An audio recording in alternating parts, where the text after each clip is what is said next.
seruput kopi dulu, Lur. Hari ini kita bahas alasan mengapa pertahanan udara Iran masih punya titik lemah besar, meskipun mereka terlihat kuat dengan rudal balistik dan drone-drone mereka. Di video ini kita bakal kupas dari aspek keterbatasan sensor dan jangkauan, kekurangan AWACS dan satelit, sampai konsekuensi kalau dibandingkan dengan senjata jarak jauh seperti rudal jelajah Tomahawk dan bom dari B-2 Spirit. Pendahuluan, Iran di panggung militer global. Iran sering dibahas di berita karena kemampuan drone dan rudal balistiknya yang tinggi, serta perannya dalam konflik kawasan. Namun di balik itu, ada beberapa keterbatasan struktural dalam sistem pertahanan udaranya, terutama dalam mendeteksi dan menghadapi ancaman canggih dari luar negeri. Pertahanan udara Iran. Saat ini Iran memiliki sistem pertahanan udara domestik seperti Bavar 373 dan sistem jarak menengah seperti Arman dan Azaraksh, plus beberapa unit yang berasal dari Rusia atau impor lainnya. Sistem-sistem ini mampu menghadapi drone atau rudal balistik biasa di ketinggian tertentu. Tapi di sisi lain, banyak analis mempertanyakan integrasi dan koordinasi berbagai sistem yang mereka miliki. Radar dari satu negara, rudal dari negara lain, sistem domestik yang seringnya berjalan tersendiri tanpa integrasi pusat yang sangat cepat dan akurat. Ini membuat Iran rentan terhadap serangan terkoordinasi yang kompleks. Tanpa AWACS dan satelit, buta di luar jangkauan radar. Salah satu kelemahan terbesar adalah keterbatasan dalam deteksi awal dan kesadaran situasional. Iran tidak memiliki pesawat pengintai dan kontrol udara seperti AWACS, Airborne Warning and Control System, yang mampu melihat target jauh sebelum radar darat menangkapnya.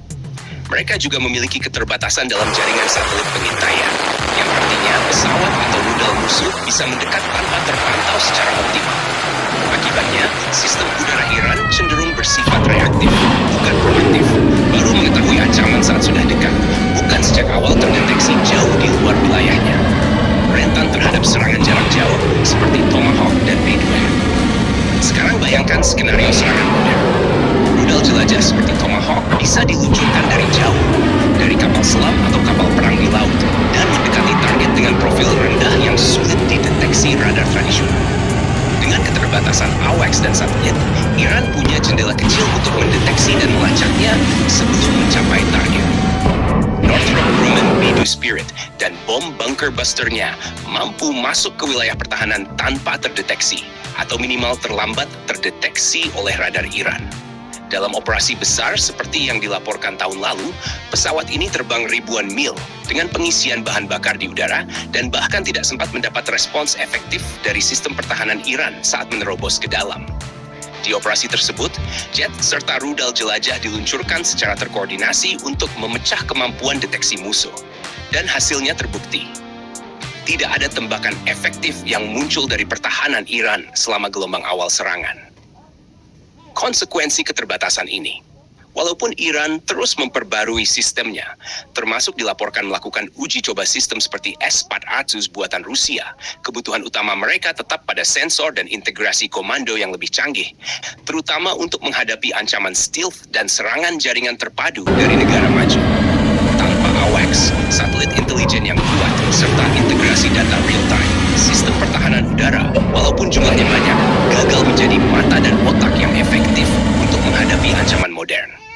Ini membuat Iran lebih mengandalkan rudal balistik dan drone sebagai bentuk ofensif daripada pertahanan udara aktif yang dominan. Iran rentan tapi bukan lemah. Total Iran punya sejumlah sistem pertahanan yang layak di kertas. Mereka kuat dalam rudal balistik dan swarm drone. Namun tanpa alat deteksi awal seperti AWACS dan jaringan satelit canggih, mereka lebih bereaksi daripada mencegah, yang membuat mereka rentan terhadap serangan presisi jarak jauh seperti Tomahawk dan serangan udara stealth.